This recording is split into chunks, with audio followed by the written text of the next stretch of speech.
Então, continuando com o estudo, é importante entender bem a natureza de Deus. E entender bem a natureza de Deus pode ajudar alguém a entender também melhor a preciosidade do sentimento de culpa que Deus coloca em nós para nos levar ao arrependimento e ao perdão dos pecados. Nós temos que entender que Deus é perfeitamente santo e perfeitamente justo. Deus é um Deus perfeito. Ele não pode suportar nem mesmo aquilo que para nós, homens, seja considerado um pequenino erro, um pequenino pecadinho. A sua santidade, a santidade de Deus, se ofende com qualquer forma de pecado. E a sua justiça, por ele ser santo, puro, imaculado, exige castigo e punição, porque todo pecado é afronta a Deus, todo pecado é rebelião. E é isto que as pessoas têm que entender. O pecado não é apenas uma coisa imparcial que Deus vai olhar para ver se agrada ou desagrada. Todo o pecado desagrada a Deus.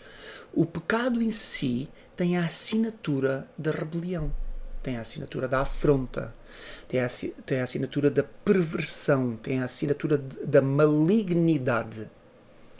Todo o pecado tem a cara do diabo lá. Não é? E, portanto, Deus não só se ofende com a prática do pecado, mas Ele também se ofende com a natureza pecaminosa, ou seja, a natureza que pode levar alguém a pecar. Pois a natureza pecaminosa vem no curso da desobediência de Adão e Eva no jardim. E a desobediência de Adão e Eva vem da figura da serpente como a origem do mal. Portanto, tudo o que tem a ver com pecado é abominável, é odiável por Deus, porque é o total oposto da natureza, da essência da Trindade de Deus, que é um Deus perfeito em si mesmo, completo, puro. E quando nós temos esta noção correta do que é o pecado, não é? E da natureza de Deus em contraste, nós começamos a entender o porquê que a culpa é necessária. A própria obra da cruz, a própria ideia, basta só nós contemplarmos verdadeiramente a grandeza de quem Deus é para sentirmos culpa. Porque nós sabemos, quando nós temos esse padrão tão perfeito de beleza, de perfeição, de santidade, por contraste, ao olharmos para nós dizemos, meu Deus, eu sou lixo. Tudo o que eu sou é mau. Porque existe esse padrão perfeito, esse padrão sublime. Isto é o que a palavra sublime realmente quer dizer, sublime. Algo de tal forma desejável, de tão bom que é, de tão excelente que é.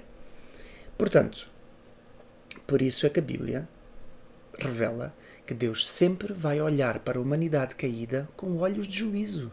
E em Romanos 1,18 está lá um versículo de excelência que diz: porque do céu se manifesta a ira de Deus sobre o quê? Sobre toda a impiedade e injustiça dos homens. Toda, não é alguma, toda.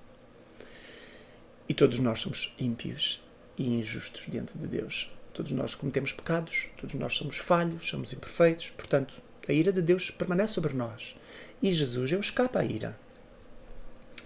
E então, se a exigência de Deus é assim tão grande, e só um homem, o Senhor Jesus, um homem totalmente perfeito, pode agradar a Deus, então quem de nós poderia agradá-lo? E aí é que a Bíblia entra com a doutrina da depravação total, que aponta para a doutrina da culpa.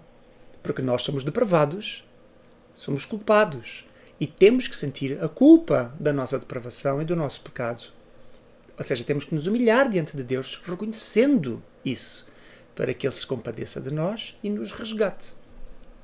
Então, quem de nós pode agradar a Deus? Nenhum. E a Bíblia é clara, dizendo que não há um justo, nenhum sequer, como está em Romanos 3, Salmos 14 e Salmos 51. Dizem que não há nenhum homem justo diante de Deus, não há nem sequer um, Todos os homens pecaram, todos estão destituídos da glória de Deus, todos juntamente se fizeram inúteis ou imundos, no sentido de que todos nós somos uma porcaria. Não é? O pecado contaminou-nos, nós estamos sujos no pecado. Esta é a ideia. Mas Deus ainda assim consegue olhar e, para nós, no meio desta porcaria toda e desta nossa inimizade contra Ele, e Deus ainda consegue olhar com amor, compaixão e misericórdia para tirar-nos desse lugar e nos purificar, nos limpar, nos santificar.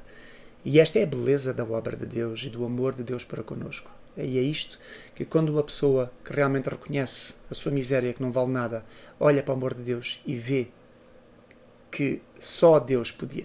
Porque eu, quando olho para mim mesmo, de um ponto de vista espiritual, de um ponto de vista da minha natureza, da minha essência, de quem eu realmente sou, a única coisa que vem à minha cabeça é: só mesmo um Deus desses é que me podia amar. Porque mais ninguém. Mais ninguém. Se eu próprio muitas vezes não me consigo amar a mim mesmo, quem me amaria? Não é? Só um Deus perfeito desses podia realmente amar um homem como eu. E então, qual é a consequência deste estado de nós sermos injustos e impuros e estarmos em pecado, pecaminosos, culpados diante de Deus? Qual é a consequência disto? A Bíblia diz em Romanos 6:23 que o salário do pecado é a morte. Então, esta é a morte eterna. Não é a morte de eu, de um dia para o outro, ter um ataque cardíaco e morrer. Não é essa a morte. A morte, o salário do pecado é a morte eterna. O castigo eterno. E quem é que está sujeito a esse castigo? Se toda a humanidade está caída, se toda a humanidade é injusta, que não há um justo nem um sequer, se todos pecaram, então quem é que está sujeito a esse castigo da morte eterna? Toda a humanidade. Todos nós estávamos sujeitos à morte eterna, ao inferno, à condenação eterna. Na Bíblia, o único universalismo que existe não é sobre todos os homens serem salvos, como algumas pessoas pensam isso. Não. O único universalismo que existe na Bíblia é: todos os homens estão condenados. O que a Bíblia nos revela, porém, é que, como nos dias de Noé, todos os homens estavam condenados, Deus vem e providencia um grupo seleto de pessoas a quem Ele chama pelo nome, a quem Ele se dirige pessoalmente e escolhe aquelas pessoas para poupá-los, para fazê-los escapar ao juízo. Esta história do dilúvio de Noé e da arca é a Bíblia e é o Evangelho. Noé seria o Senhor Jesus. A arca é a cruz. E a salvação de Deus ali é a salvação que Deus operou na arca, que é a cruz, com o Senhor Jesus crucificado lá e depois levado ao túmulo e ressurreto 3 dias depois e sentado no seu trono de glória. Este é o simbolismo. Então, assim como nos dias de Noé, Deus proporcionou a salvação a um grupo seleto de pessoas, então nos dias de hoje, Deus também tem uma salvação preparada para um grupo seleto de pessoas a quem Ele está a chamar da terra, está a pôr o sentimento de culpa. O sentimento de culpa, depois, com a ação do Espírito, convencendo do pecado, da justiça e do juízo, gera conversão, gera salvação. E desse grupo de pessoas, Ele cria uma família, cria um povo, cria um sacerdócio para a eternidade, para a vida eterna. Por isso, e tudo isto, Deus faz de uma forma sublime, que nós não entendemos muito bem como, mas nós sabemos que nesse processo todo, em nós, começa com a culpa. Começa em nós reconhecermos quem nós somos. Por isso é que a primeira doutrina que deve ser pregada no evangelismo, quando nós estamos a evangelizar alguém, é a doutrina da depravação total. E a seguir a doutrina da culpa. Porque antes de eu dizer às pessoas que elas têm que se arrepender, eu tenho que lhes mostrar porque é que elas têm que se arrepender. Correto? Para que eu não diga a uma pessoa: olha, tu tens que te arrepender. E a pessoa me diga assim: mas eu tenho que me arrepender do quê? Tenho que me arrepender de nada. Sou boa pessoa. E então, depois começa a criar-se barreiras e começa a criar-se, muitas vezes, contrassensos. Por isso é que os cristãos não podem ser ignorantes. Não podem ser pessoas movidas por um sentimento fofinho de querer dizer às pessoas somente aquilo que elas querem ouvir e não aquilo que elas precisam de ouvir. O nosso papel como cristãos é de não só confortar os aflitos, mas também afligir os confortáveis. Eu digo isto muitas vezes porque é a mais pura das verdades. Nós temos de dizer às pessoas que elas são miseráveis e que elas estão condenadas e estão perdidas, para que elas acordem para essa realidade. Eu não posso dizer a uma pessoa que está, não é, dentro da sua casa a ver a sua série, quando vem um incêndio terrível em direção à sua casa e eu sei que ela está ali dentro da casa, distraída com os seus fones, a ouvir o seu filme com o som surround 3D, com as janelas fechadas para ter o melhor ambiente de cinema, não é? Eu sei que vi as notícias, vi a filmagem e vi que a casa dela está a 500 metros do incêndio, tenho o número de telefone dela e eu ligo para ela e digo assim: olá amigo, olá amiga, estás aí a ver um filme, estás-te a divertir aí a ver o teu filme? Então aproveita que a vida é boa, aproveita a boa vida. Claro que não. Eu vou ligar para ela e dizer assim: olha, tu estás louco, estás dentro de casa, tu estás a dormir, enquanto está um incêndio a rodear a tua casa, tu vais morrer queimado aí. Claro que o meu amigo preferia ouvir a dizer: aproveita a vida, curta a vida. Mas isso ia abonar a favor dele em quê? Quando, passado meia hora ou uma hora, ele seria queimado vivo na casa dele.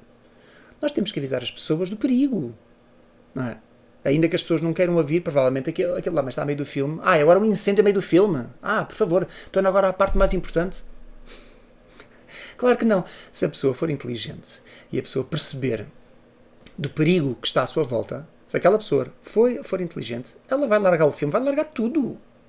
Não é? Ela vai mudar o seu comportamento, o seu estado. O estado é um estado de passividade. Não é? Ela vai mudar.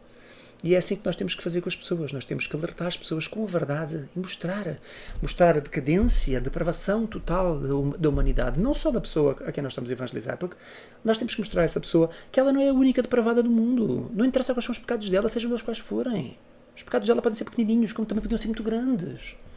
Não interessa. Se há pecado, há condenação. Mas eu não mato, não roubo, não violo, não sou bicho. Não interessa. Tanto o assassino, como o mentiroso, como o ladrão, como o preguiçoso, merecem o inferno. O inferno é para os ladrões, é para os assassinos, mas os mentirosos vão para o céu. Não.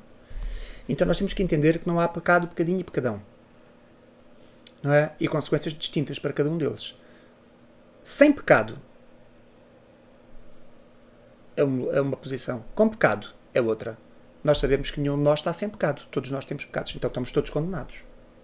A única forma de nós passarmos da parte do sem pecado para a parte do com pecado para a parte do sem pecado é através da graça. E que nós continuamos a ser pecadores, mas Deus já olha para nós em Jesus, no Filho, vendo a obra do Filho. E ainda que sejamos pecadores temporariamente na carne, o nosso espírito não pode pecar mais. O nosso espírito não pode pecar no sentido em que o nosso espírito não pode cometer pecado sem se aperceber que aquilo é pecado. Isso é impossível de acontecer, porque o Espírito Santo já está no crente, convencendo-o do pecado. Portanto, se há alguém que tem o Espírito Santo, que foi convencido do pecado, peca na carne, e o Espírito está de acordo com o pecado da carne, então essa pessoa não foi convencida do pecado. Se não foi convencida do pecado, não foi salva e não passou do estado da condenação, não passou do estado da ira para o estado da graça. Essa pessoa está iludida. Portanto, nós no Espírito não podemos pecar, porque quando pecamos, quando a carne peca, o Espírito odeia o pecado. E arrepende-se, sente a culpa, e arrepende-se e pede perdão. É isto que a Bíblia ensina. Portanto, se as pessoas não querem ouvir a depravação delas, não querem ouvir a miséria delas, não querem ouvir a acusação do erro para que para sentirem a culpa, essas pessoas estão num ponto espiritual muito complicado. Portanto, nós sabemos que seria bom para todos os pecadores rebeldes deste mundo que fosse possível pregar qualquer outra coisa que não o Evangelho Bíblico. Ou seja, pregarmos qualquer coisa que absolvesse as pessoas totalmente da sua culpa, sem ser necessário o arrependimento e a sujeição a Deus. Seria bom poder dizer que o homem era aceito por Deus, sem precisar abandonar o pecado, mas a verdade é que Deus não aceita o homem cujo pecado é aceito por Ele. Esta é uma verdade bíblica. Todas as pessoas que aceitam os seus próprios pecados, sem culpa, sem arrependimento, não são cristãos. Não são homens que agradam a Deus. E como é que um homem pode fazer isto? Em Cristo. Pelo Espírito Santo. De outra forma, não pode. Seria bom pregar um inferno de fogo apagado. Não é? Seria bom. Ou um tribunal de Deus onde não existe a acusação. Um paraíso que não tem nenhuma vedação a ninguém. Não tem limitação. Qualquer pessoa pode entrar nesse paraíso. Não seria ótimo? Mas isto não é a realidade futura, a realidade bíblica para todos os homens. Portanto, é necessário ser incomodado ou ser sacudido por estas verdades, para que haja um verdadeiro sentimento de culpa, para que o homem entenda que aquilo que levou o Senhor Jesus à cruz foi o pecado, foi o seu próprio pecado, foram os pecados de todos nós. O meu e o seu pecado. Para isso, o papel de qualquer filho de Deus é fazer o quê? Aquilo que eu acabei de dizer ainda há pouco. Não só confortar os aflitos, mas afligir os confortáveis. Dizer a verdade como ela é, completa.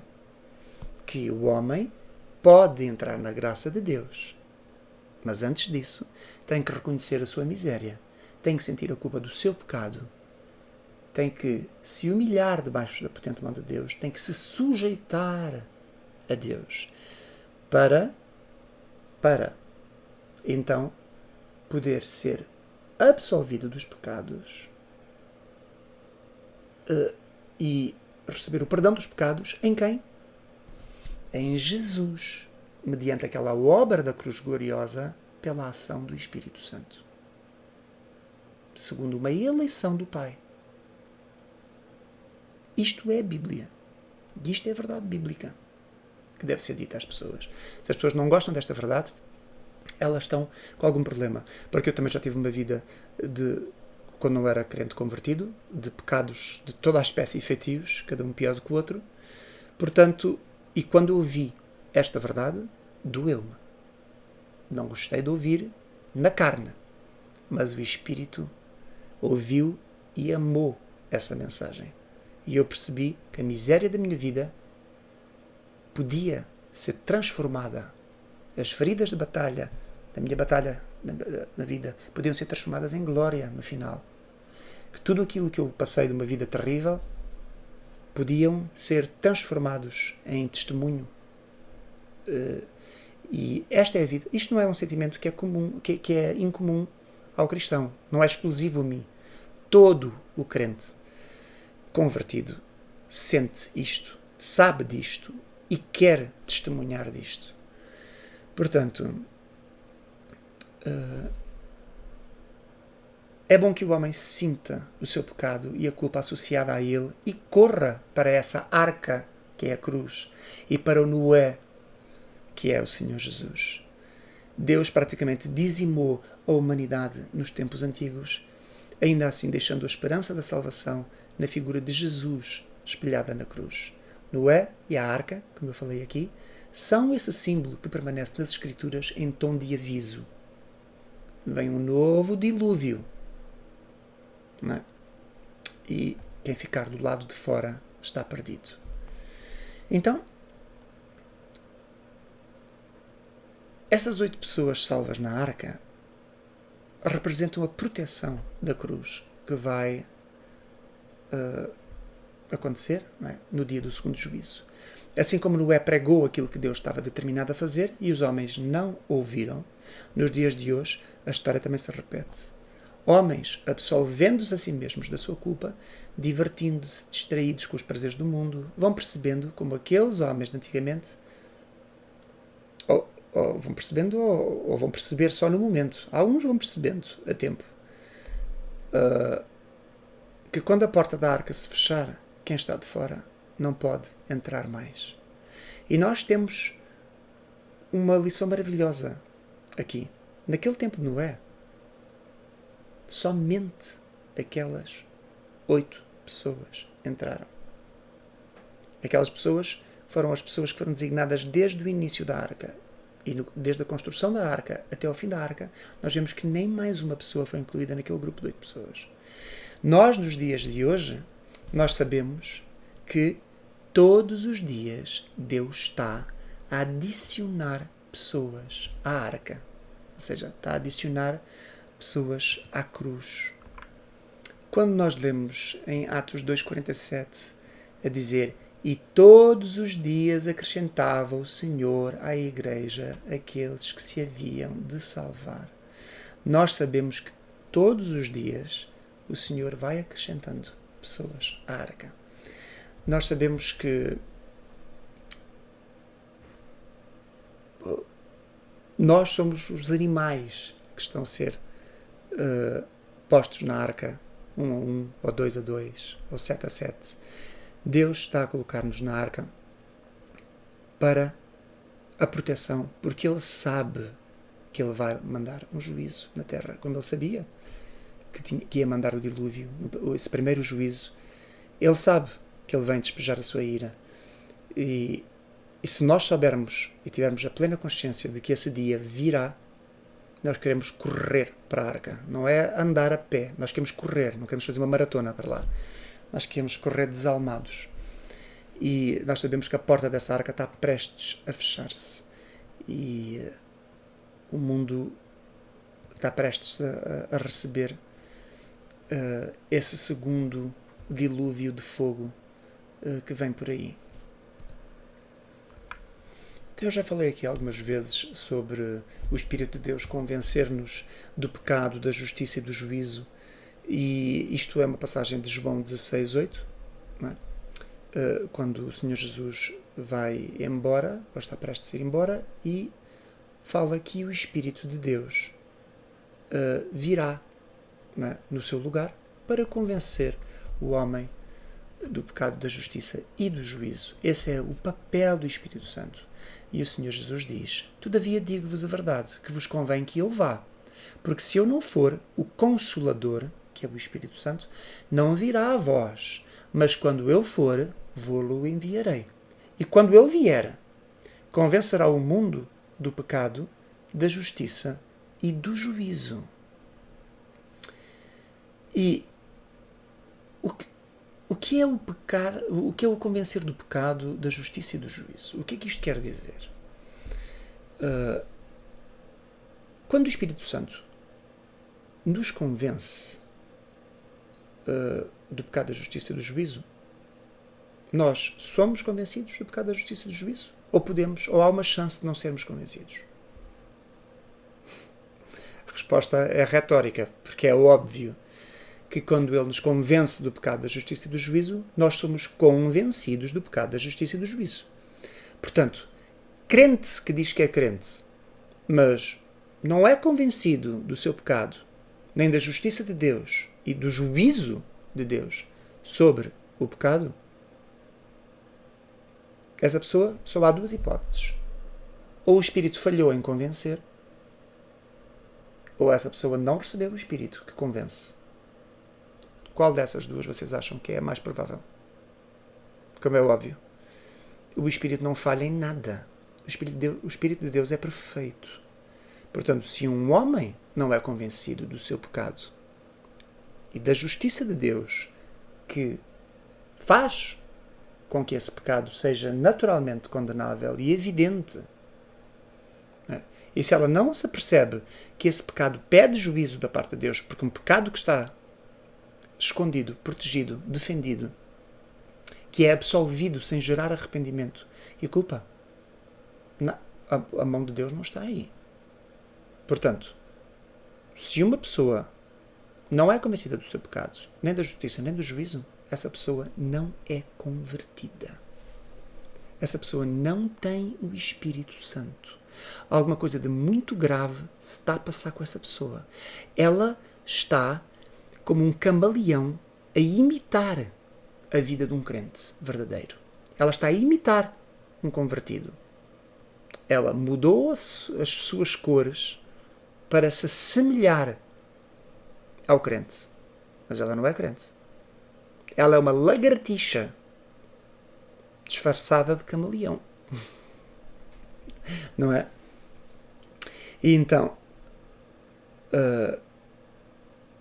quando o Espírito Santo nos convence do pecado, da justiça e do juízo, nós entendemos que estamos mal diante de Deus e como é grande a nossa dívida para com Ele. Nós entendemos todos os nossos pecados e assim que nós cometemos um pecado, se nós por acaso estamos distraídos e sem nos apercebermos do que fizermos e alguém nos disser: oh, irmão, olha, isso que você fez, isso é pecado. Olha, esse tipo de postura, às vezes por ignorância nós fazemos alguma coisa e nem nos estamos a dar conta, mas o Espírito Santo ou vai trabalhar em silêncio no nosso interior ou vai usar a boca de outro crente do teu irmão, ou às vezes até de uma mula, não é? Como uma mula de balão. Pode usar até um ímpio para nos repreender. Mas quando há repreensão, essa repreensão vem do Senhor. E quando há uma repreensão contra o nosso pecado, nós, se somos crentes verdadeiros, nós automaticamente dizemos assim: é verdade, eu pequei. E reconhecemos o pecado e mudamos de postura. Agora, crente que, quando está em pecado, quando está em erro, o Espírito lhe fala à consciência, ou o Espírito usa um irmão para chegar e dizer: isso é pecado, isto é errado aos olhos da justiça de Deus. E aquela pessoa, em vez de reconhecer, em vez de estar convencida do pecado, da justiça e do juízo, começa a arranjar formas de absolver os pecados, a arranjar desculpas. O que é que isso revela? Para bom entendedor, meia palavra basta. Correto? Então, a lista de pecados que é colocada à nossa frente quando o Espírito nos convence do pecado, da justiça e do juízo é tão grande que nós não chegaríamos ao fim dela diante de um tribunal humano.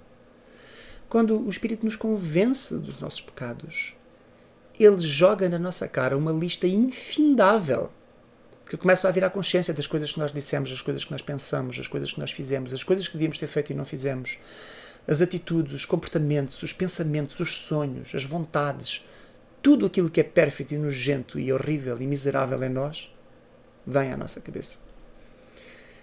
E nós sabemos que no tribunal de Deus, no dia do juízo, todo o homem que não foi convencido do seu pecado, da justiça e do juízo, e que não descobriu que o dom gratuito de Deus é a vida eterna por Cristo Jesus nosso Senhor, como está lá em Romanos 6:23, vai dar conta de cada um desses pecados que ela mesma absolveu, ou que ele mesmo absolveu em si mesmo.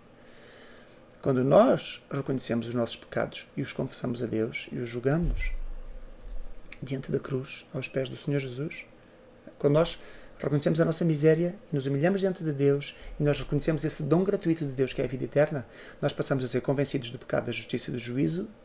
A nossa carne pode continuar pecadora e vai continuar, porque vai continuar a cometer pecados, mas não de uma forma voluntária e deliberada, e o nosso espírito vai estar num constante combate, que é o tal combate de Gálatas do apóstolo Paulo. A carne cobiça contra o espírito e o espírito contra a carne. Não é só a carne que está a cobiçar contra o espírito, que está a lutar contra o espírito. O espírito também está a lutar contra a carne, nesse combate. Portanto, esta é a vida de um crente convertido. Uma luta constante contra o pecado e um espírito que não pode pecar. Um espírito que não deixa passar um pecado absolver-se a si mesmo sem ser confessado. Não deixa. Portanto, o que é ser convencido do pecado, da justiça e do juízo? Quando o Espírito de Deus nos converte, ele trata de nos convencer, então, dessa nossa miséria e que precisamos de Jesus, Este é que é o convencimento. Nós ficamos convencidos, não só de que somos miseráveis, mas convencidos de que precisamos desesperadamente do Senhor Jesus e da sua obra para sairmos debaixo da ira e da condenação. Então, quando nós somos convencidos disto, destas duas coisas, que somos inúteis, não podemos fazer nada em nós mesmos e que precisamos de Jesus, somente dele, para sairmos da condenação e da ira. Então, quando somos convencidos disto, a culpa é gerada na nossa consciência e o coração muda para sentir a vergonha que leva ao arrependimento. Quando alguém então é convencido do seu pecado, e isto inclui até todos os pecados protegidos debaixo da ideia da felicidade, porque há muitos pecados escondidos atrás de um estilo de vida em que a pessoa diz que é feliz, e aquilo, isto não são pecados, porque isto é para eu ser feliz. Este meu amor, este meu relacionamento, este meu vício, não, isto faz-me feliz, isto faz-me bem. Não. Quando nós somos convencidos do pecado e gera a culpa é gerada de todo o pecado. Todo. Esses pecados que são postos assim de lado para o prazer da carne continuar, que nós não sentimos culpa, esses pecados também são pecados que o Espírito vem convencer. Como não estás convencido desse pecado teu? Tu carregas contigo como um pecado de estimação. Como não estás convencido desse pecado? Desse teu vício? Desse teu mau hábito? Dessa tua postura? Dessa tua ideologia? Desses teus princípios de pensamento? Dessas tuas filosofias de vida? Como não foste convencido se és um cristão verdadeiro? Abandona o vício. Abandona o mau hábito. Nega-te a ti mesmo. Foge desses caminhos. Destrói essas filosofias na tua cabeça e substitua-as com a palavra de Deus. Isto é o que o cristão, crente, convertido, verdadeiro, deve fazer. Então, quando o crente é convencido do pecado, ele também é convencido da justiça de Deus. E é esse convencimento da justiça de Deus que abre uma guerra contra o pecado. Quando o Filho de Deus é convencido do pecado, ele também é convencido da justiça. E assim que o convencer do pecado é o reconhecimento do pecado. O ser convencido da justiça é o combate ao pecado. E o ser convencido do juízo é o temor a Deus que leva ao reconhecimento do pecado e ao combate do pecado. Quando nós somos convencidos do juízo, nós somos convencidos também da autoridade de Deus. Que Deus vem para julgar, que Deus está a julgar todas as coisas. Deus não está só a julgar as coisas más que os ímpios fazem. Deus também está a julgar as coisas más que os crentes fazem. Assim como as coisas boas que os crentes fazem. Deus está a julgar todas as coisas. Deus tem um juízo sobre tudo. Tudo. Por isso é que o crente também vai dar contas a Deus. Mas o juízo do crente a Deus não é no tribunal do juízo final. É outro tribunal e é outro juízo. É o juízo para o galardão. É o juízo das obras para o galardão. É um juízo diferente, mas mesmo assim vai ter que prestar contas. Não é? Todos. E a Bíblia diz com todas as letras que o juízo começa pela casa de Deus, como está no livro de Hebreus. Não é? Portanto, nós, se somos convencidos do pecado, da justiça e do juízo, nós devemos reconhecer o pecado, devemos combater o pecado debaixo do temor e da sujeição à autoridade de Deus. Não devemos falhar com as nossas responsabilidades. E ser convencido do pecado é ser convencido do pecado em nós e ser convencido também do pecado nos outros.